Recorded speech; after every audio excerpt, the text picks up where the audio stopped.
So everyone, this is what was my main daily driver, my F90 M5, and this is the new daily driver, which is the G70 750e. And what can I say, they're completely different cars. One car is, in my opinion, basically the most perfect daily driver you can get as a car enthusiast, and the other one is just a modern, luxury, tech-focused, just a sofa on wheels. I think the fairest way of putting it is why did I have the change? And it's because I had a daughter, and I thought it would be a great time to actually look at changing things, because this car, although it is pretty much perfect, it's at the point where it's just slightly not what I need in my current circumstances. So let's go through some of the differences between the two cars and kind of go over why I felt like this was a great time to actually look into changing to the 7 Series. One of the main reasons for it I will get to right at the end, but I'll explain that in a little bit more in just a moment.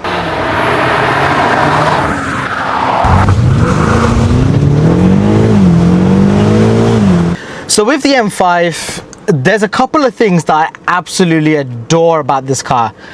Mainly the driving seats, the position of it all, the way everything just integrates together, and the ergonomics of how the dashboard and the steering wheel just work with you as a driver. This car does have the active cruise control and the lane assist, and also with other things like, you know, the climate control being a physical dial just over here to change the temperature. We've got Bowers & Wilkes sound system, and the other really great feature is the fact that we do have 360 cameras, which does make a big difference when it comes to driving something like this, because there are M5s out there that don't have that as an option, and it doesn't feel very comfortable when it comes to parking the car up, because you do want to be careful about the wheels, not wanting to curb them, and it is a really big car. It's not like the older shape M5s where it still was a reasonably sized car. The interior space on this is quite big. The whole car in general is quite big. Yeah, it does give you a little bit more reassurance when it comes to parking up or even driving through some of the tighter areas, which, as some of you might have potentially seen in my video where I drove this car to Cornwall, it made a big difference when I came to some of the tighter roads and when there's another car nearby, and I would just turn on the 360 camera and just to see what kind of space I've got around me. And this is one of the things that I kind of wanted to touch up on, which is why I felt like this in some ways is actually a better car to use than the new car, because these things being so ergonomically easy to use, whereas the modern car has gone so focused on touch screens and even a lot of things being controlled via the iDrive, it's not as simple and muscle memory focused on just being able to do things without having to really think about it and pause and look here and there. I'll explain some of that in a little bit more detail when we jump into that car. But in this, I can pretty much do everything without even needing to look at it. You know, entering anything on the iDrive, even just, for example, like switching over to the 360 camera, it's all super easy to remember. And I'm going to repeat what I said a little moment ago. Having the climate control as a physical dial like this, trust me, it makes a big difference. Obviously, I'm talking about the front of the car right now. I'm going to jump into the back and kind of go through a little bit more on why I think this car was such a good daily driver, because it actually has really good rear interior space. So let's go there. So, wait, actually, how tall are you? 5'8". So my cousin is 5'8", and this is his seating position right in front of me. I am basically 5'5" on a good day, and I got plenty of space, but you can see even if he had the seat a lot further back, and even if I was a lot taller, there's just so much space in the back here. And the other really big difference is just how much wider this car is compared to some of the older shape 5 Series. It can comfortably fit 3 adults in the back of this car. Why? Because I know firsthand by having multiple occasions 3 adults in the back of the car. Now, a lot of these things are genuinely the reasons why I was struggling so much with replacing this car. I had no idea what could do what this car does. And in all fairness, that's why I've gone with the 7 Series, because it's not trying to do what this car does. It does something completely different. This car, as a car enthusiast like myself, perfect. Perfect, perfect, perfect.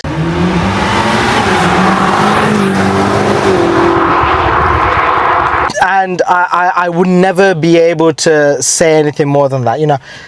Guys, I don't even know if, I haven't even spoken about this yet. Look, heated steering wheel, #1 in the UK. Right now we're really hot, but we got cold weather most of the year. But the M1 and M2 buttons, the fact that you can program them to however you want. I've got my M1 set up as everything in comfort, but just the engine in Sport Plus. Perfect. You just want to get a quick little bit of extra performance, just press that, sets everything up. The gearbox is set up to maximum, the engine's set up to maximum, and that's it. You still got the ride comfort, that all the dynamics is what you were just driving with, and you just got that little bit more performance. But M2 is set up as pure attack mode, everything off, traction control off, all the suspension, everything on firm, and that is basically my launch control. Just whatever you need to do, you can do it as quick as you can then.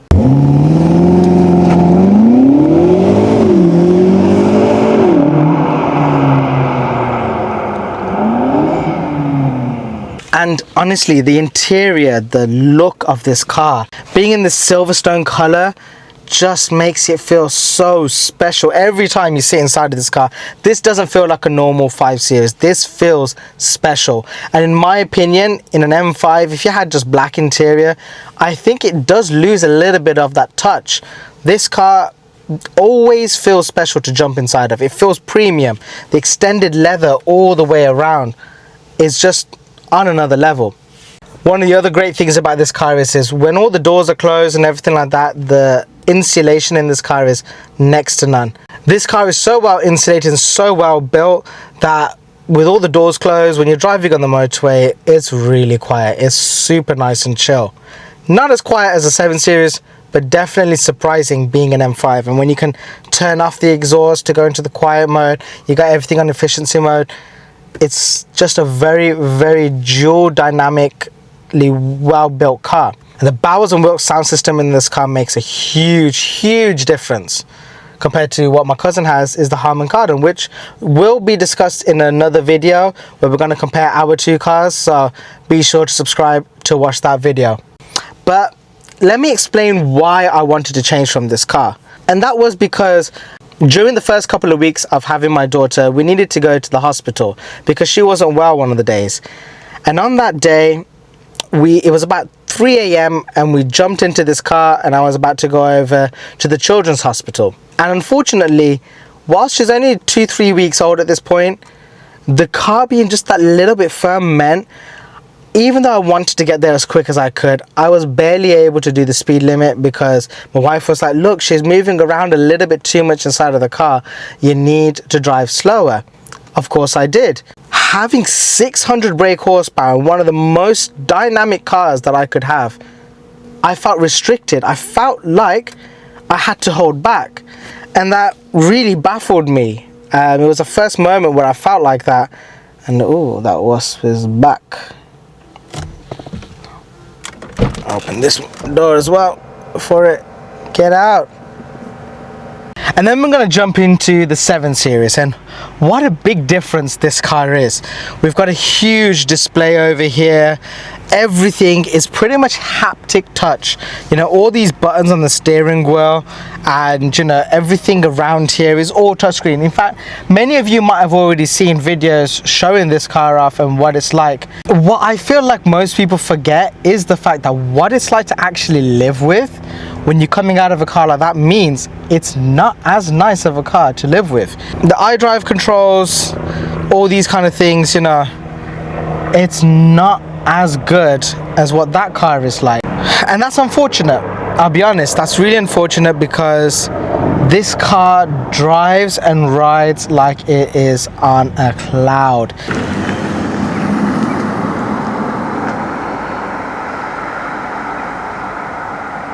I purposely went for a non-M Sport. I wanted the elegance version because you get smaller wheels, which means thicker tires, which means more comfort. The suspension, everything is dialed in for the most comfort you can get out of the car. And that's exactly what I've got. And it is honestly surprising how comfortable this car is.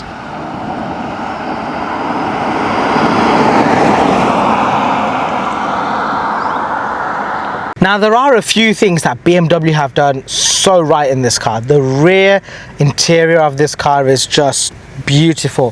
The fact that this is more like a bench than 3 individual seats makes a big difference for each individual person, because everyone feels now like they're just on a large sofa. The other big thing that I really like about this car is the fact that every single one of them is a long wheelbase, which means we've got an abundance of space here and nobody's ever going to feel cramped in this car. And even width wise, it's just that little bit wider than the M5 that you could very easily fit 3 people in the back of this car. I should know, because I've already had 3 people in the back of this car and it is effortless. 3 adults in the back of this car, they don't even feel like they're even really that close to each other. It's just great. Now I'm going to go freehand for a little moment to show you guys a couple of more things in the back of this car. We've got a really nice armrest. This armrest feels super easy to just bring down, but because not only have we got extra cubby space here, but you also have the front of this which opens forward and you've got access to the cup holders. This now means, because it's like that, you can have a nice cushion that doesn't look too tall just over here, and then you open it up for the cup holders, and it's just a nice thing because once it's hidden away like this, it's nice and clean looking. You can leave your phone there comfortably, but you bring it forward, you've got the cup holders. Another really important thing for me as a father was the fact that the access point just over here, there you go, you got the ISOFIX. But what's really cool is you have to basically lift this part back and then it folds back away. If you bring it up like this, you can't just fold it back away. You have to kind of release the mechanism just over there. Yes, we gotta talk about the screens. Well, in this car, I didn't option the big screen just over here. In fact, I've got the panoramic roof closed for the time being, but let's open that up, shall we? Just on the side panel here, you can go through things and, you know, press blinds, open, and it will open up. So you don't have to reach all the way over to the front and press the button over there. You've got the controls for that here. And did you see that? Look, you can actually watch it, how far it's coming along, just like that. I think that is super cool. The car does also have the skylight feature, which I'll show a clip of at night time. But this is kind of a problem that I have with all the modern day cars, which is there's so many reflective features that it just glares all on the interior. We've got my modes. So let's just say the driver's got the car set up in whichever mode that they have. You can change it here. My wife played a trick on me with that on the way home, and I thought the car was glitching out. What the hell? Really not sure what's going on, but the car is starting to do loads of... Look, it's randomly just changing. I don't even know. It's just doing all this madness. I say Allah, you don't. Allah, I'm not doing anything. What is going on? It's already it's a long journey. But it was actually just her messing around with it here. And honestly, I was so panicked. And then when she told me, I was just, oh my God, I was so relieved. And she's just such a joker all the time, messing around with me. It's just, she keeps me young, I guess. You could change the ambient lighting here, which is strange because most of the ambient lighting is actually on the front of the car. You don't really have much of it on the doors here. So that's one really weird thing. So again, all of this mainly affects the driver, which is so strange that you can control all of this from the rear. And obviously if the car was optioned with more things, I would have more controls over in this rear screen. But let's open the door and talk about a couple of other things. Now, I let the soft close do its thing just then. It's dead silent in here. When the car is off, everything is just so quiet. You've got everything just really comfy. Couple of things that I really don't understand though is why are all the controls for the seat position not there? We have some of them. Now here's the weird part, right? With the seat controls here, you have to press on the screen here. That will bring up this screen, and then you can control extra bits through here. So for example, this top part, which is this section of the thing, you have to push now either forward or back. That's how you control it. Now something like that, there's no reason why these buttons couldn't have been the same ones from my M5, which would have been able to allow you to do that. The door handle button I thought was strange at the beginning. It's actually super nice to live with, because my cousin was right. Hassan, when he said it to me, he was like, but it makes sense, because you always have to grab somewhere on the door to open the door, and you never pull the door handle and push it from there. You always pull the door handle and then grab somewhere else. The only thing that I don't like about this is the fact that it just feels a little bit too low. So when you're inside of the car, you're kind of, I don't know, you put in a weird angle on your shoulder to press the button and then open it. If it was a little bit higher up, I think it would have felt a little bit nice. But if we close the door back up again, because of how quiet this car is, every single one of the cars come with the Bowers & Wilkes sound system, which wasn't offered on the 5 Series. And the reason why I feel like that's the case is because it's so quiet, and the sound system obviously is going to be playing music. If the speakers were not a good quality, you would have hated listening to any music in this car, and they wouldn't have been able to get away with that. And that's the reason why I feel like every one of these come with the Bowers & Wilkes sound system. And it's a good thing that they did. That's what I'm going to say, because even these, there's levels to the Bowers & Wilkins sound system that you can get in this car, and this is the base one. It's not as good as the premium one. It's definitely not as good as the M5's one. One thing that is extremely good quality on this car, and I'm surprised it's actually so much better than the M5, is the 360 camera. It's just so much brighter, so much clearer. The resolution is just on another level, and yeah, that is a really nice improvement. So the boot space on the 7 Series is pretty much the same. In fact, this boot mat that I've got inside of the car at the moment is actually the one that I was given for the M5. But it fits perfectly pretty much on this car. It's just a little bit wider on the bottom ends, but it fits. The length is basically just about the same. If anything, this car is just like a couple of centimeters longer in the boot. But I feel like the design, the way it's curvature is not as like concave as that, makes it feel like this boot is a lot bigger. I also do think the height, because this is a little bit more flat, you'll see what I mean in a moment with the M5, it's a little bit more curved here, gives the illusion that the boot is also much taller. But there is one thing that does have a big difference in the boot, which is this doesn't have the foldable rear seats, which the M5 does. It's a great feature to have, but that does eat up some of the ceiling space of the actual boot compared to the M5. Joining me over on the M5, you can see what I mean.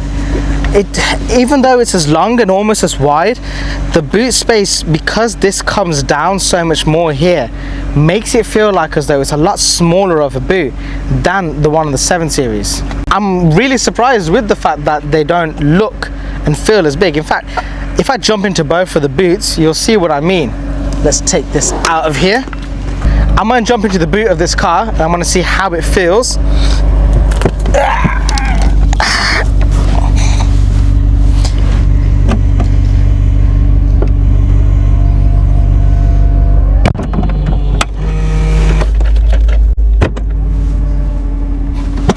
Not too shabby.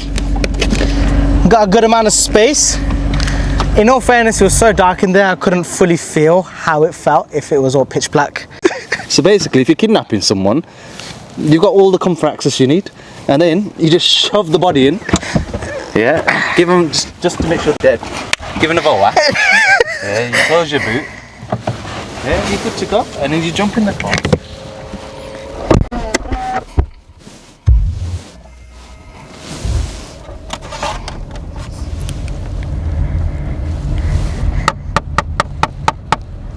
I'm safe. Guys, you just see, look, honestly, with the fact that this, when it's in electric mode, it is just weird how quiet it is. It really suits the car. So the other obvious big difference between the two cars is the engines. Now this car has the S63, the T4 version, which is basically the upgraded version from the F10.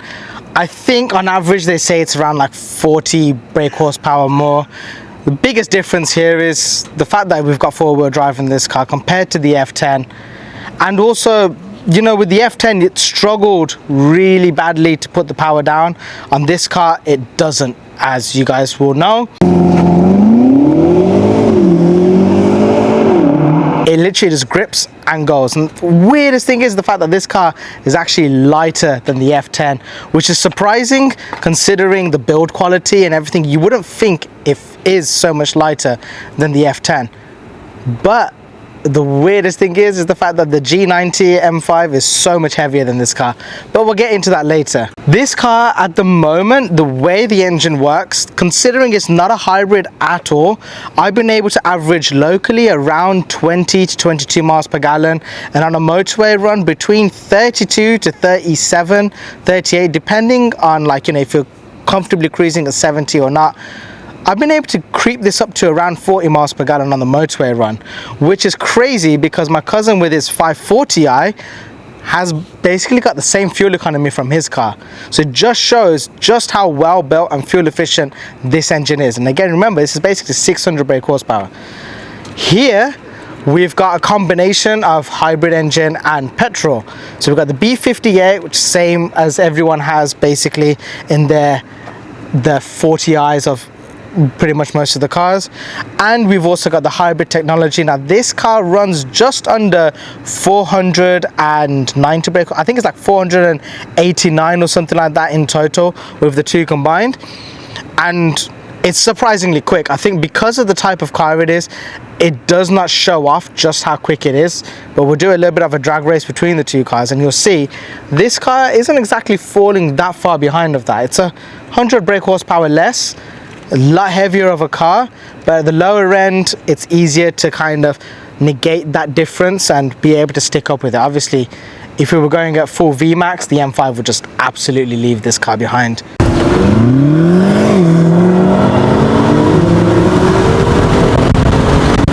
I feel like this combination engine with the hybrid is one of the best things for this car, because it means you don't have the fuel anxiety that you would have with the range on an electric car, and at the same time you have enough power to be able to do whatever you want, quickly fill it up. It's quite a fuel efficient engine still, and be able to, you know, live the quiet life with the hybrid electric only part of it, which gets you around 50 miles just on pure electric. I'd much prefer this car being a thoroughbred petrol engine car, and this is really nice to have as a lease car and be able to have it as a hybrid. So I think now's a great time to be able to take both of these cars out for a drive. Now I'm driving this car currently with the AC on pretty fast. I'll slow it down a little bit so it's a little bit quieter.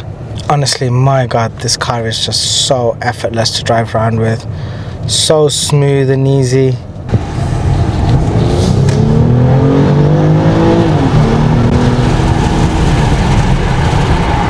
So what's amazing about this car is the fact that obviously its platform was built in collaboration slash, you know, thinking about the Rolls-Royce, which is shared with this, and you can feel that DNA through the whole car, because with modern cars nowadays, they're so well built that something like this just feels unbelievable. The ride quality, the comfort, the precision. I think one of the best things for me is the fact that when you're driving this car, it still feels like a BMW. You know, you don't feel completely disconnected from how the road is. You still have that little bit of involvement whilst it being so super refined. And wow, it's a nice Porsche 911 turbo there. I'm gonna go quiet and we're just gonna drive this car, okay?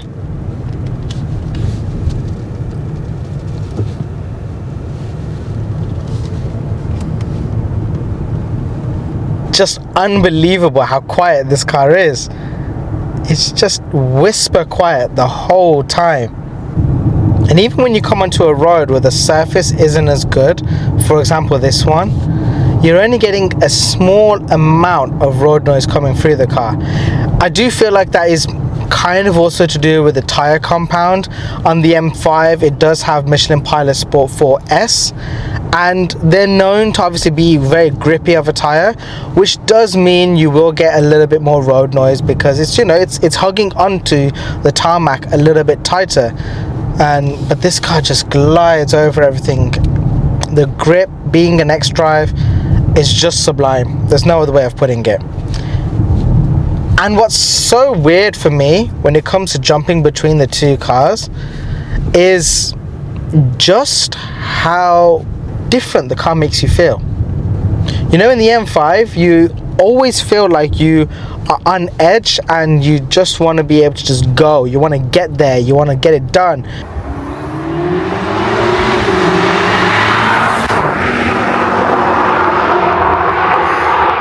Point A to point B, you know, it's quick.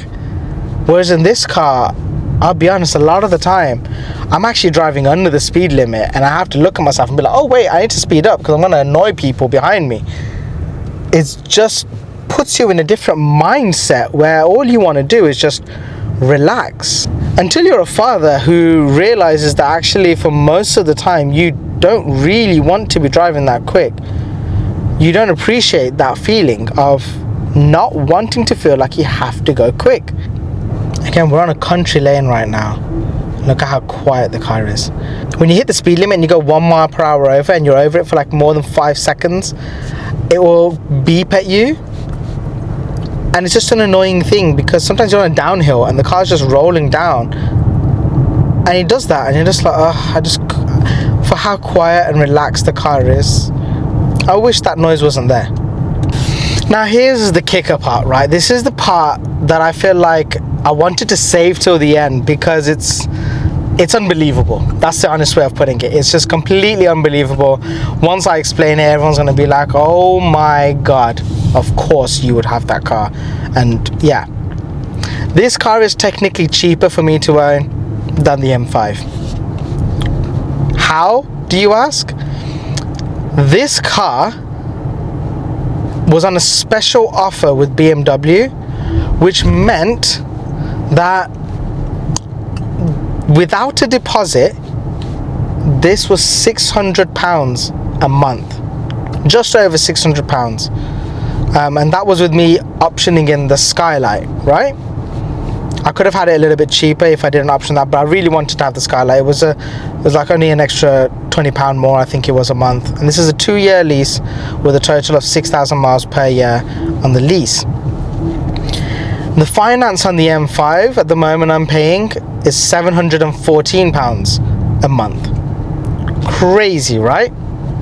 Not only just that, the M5 is costing me £400 a month on insurance. It was £200 on my first year. It's like 230, but then it shot up the second year because of it being an M5. Not cool, right? And then obviously we've got the fuel. This car being able to do 55 miles on the electric range alone means all of my local driving around I can do on just pure electric, which at the cost of it these days means I can do 55 miles, or let's just say 50 miles, for about £5 worth of electricity. Now I'm not getting 50 miles worth of local driving in the M5 for £5. No way near that. And I thought about everything and I just realized that actually overall, by having a brand new BMW 7 Series, I was so much better off a month than I would be keeping the M5. And the fact that this is a, you know, more modern car, much more modern technology, safer, I just thought to myself, I have to make the change and be able to look at letting go of the M5 and getting the 7 Series.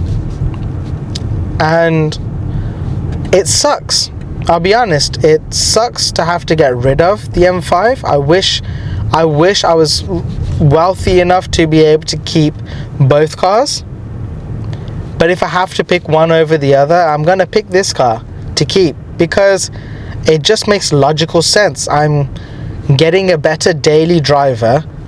Yes, it's not as performance oriented as the M5, but I'm getting a better daily driver for a lot less money. A car with full manufacturer's warranty and all of the goodies that I could ask for less. And that's just crazy to me. But everyone, being inside of my M5, there's no other way of putting it. This feels like home to me. And there's a couple of subtle things that are so different between the two cars that unless you're jumping back to back between them, you're not going to straight away notice them. Firstly, the steering wheel. Yes, it is soft. This car's steering is actually really easy to use. It's not difficult at all. Compared to the 7 Series, this is heavy. Is it a bad heavy? No, I actually feel like this feels a lot more natural. It feels a lot more like what you would expect a car's steering wheel to feel like. But how does a car feel in general? Well, driving on these roads in the 7 Series, it's super quiet. Now, what I love about this car is the fact that it has a really great balance of being a comfortable car but sporty as well. And what I feel is so great about this car is because it has that dual personality, it's perfectly acceptable as a daily driver.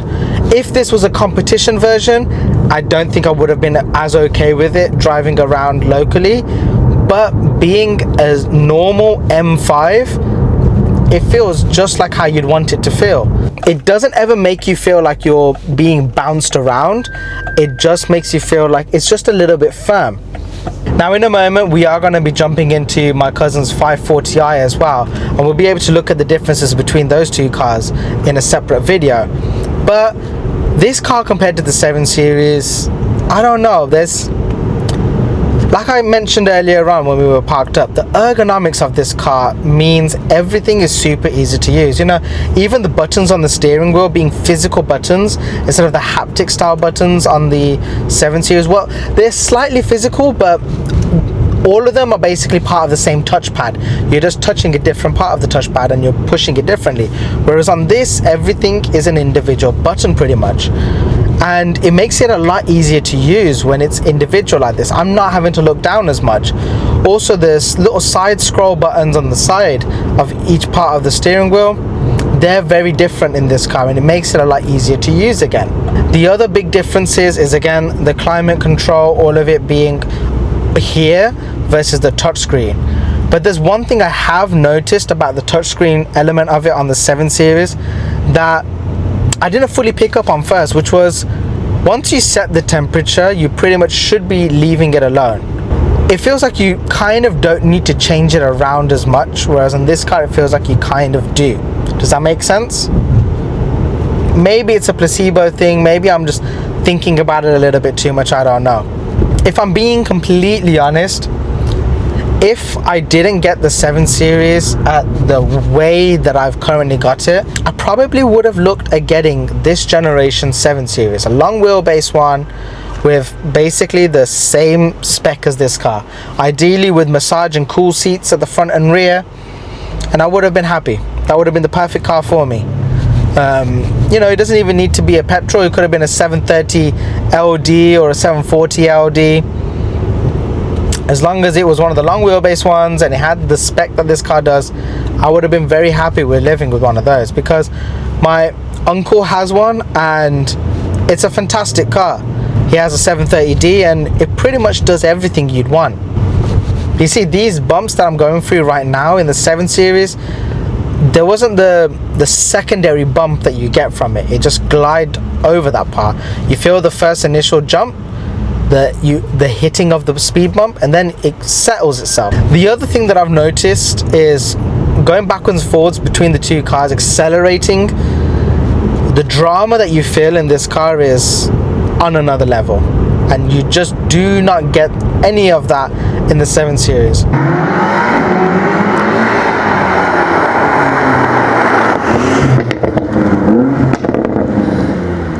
But you also don't get the same reassurance that you get in this car. This car will, you know, grip up and go.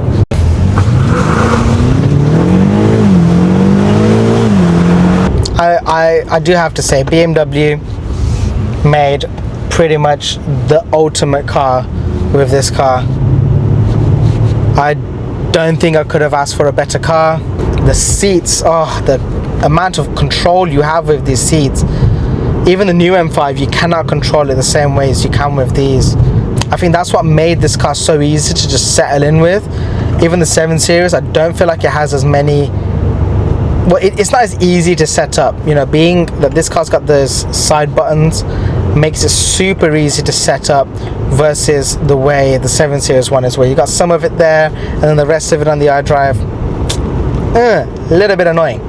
It's no comparison between the way the cars feel dynamically. The M5 is just so much more superior. But the reality is, these cars are supposed to be driven differently. You know, the M5 can be taken onto the Nürburgring and pretty much demolish any car out there, whereas this car, it's all about just cruising, relaxing, you know, just having a nice chilled time. And completely different scenarios. But what's funny is we've just driven on a couple of roads where there's a lot of speed bumps, and the amount you want to slow down in the M5 because you don't want to just hear the car go, you know, just, it doesn't feel nice. Whereas in this car, you can go glide over them pretty much. You know, being a little bit higher up, the tires being that much thicker, suspension being that much softer, makes a big difference when it comes to a daily driver. The one thing that I really will miss on this car that the M5 has is the adaptive cruise control with the lane assist. It's just on another level when you have that on the motorway. Driving this car back from Surrey, I really missed that feature, and it was kind of annoying not having it on my car. So it's something that I will definitely miss. The other thing I kind of like but don't like about this car is the adaptive regeneration braking. You know, at times it lets you coast nicely, and other times it's really aggressive when you get a lot of engine braking to recharge the battery, which is great, but at the same time sometimes you want to be able to predict it a little bit better, and I don't always get to do that with this car. And that's one thing that I wish I could understand a little bit more, because if there's a car in front of you, it does it really well, but if there's isn't a car in front of you and you're coming up to a corner, sometimes it doesn't understand it, sometimes it does and sometimes it doesn't, and you don't get the regen braking. And it obviously clearly shows that it has the sensors and cameras needed to do the adaptive cruise control, but yet we don't have it. You know, it knows when to use the adaptive regeneration braking. I feel like they just hold that back on purpose to make you pay for it extra. So everyone, I'm going to end the video here between the two cars here, the M5 and this 7 Series. I think it's a great time to end the video because we're about to jump into his 5 Series. And we're going to have an M5 versus 540i comparison. So I'll see you all in there. Be sure to subscribe to the channel so you can watch that video as soon as it's released. And I look forward to seeing you all there. For now everyone, peace out. Bye.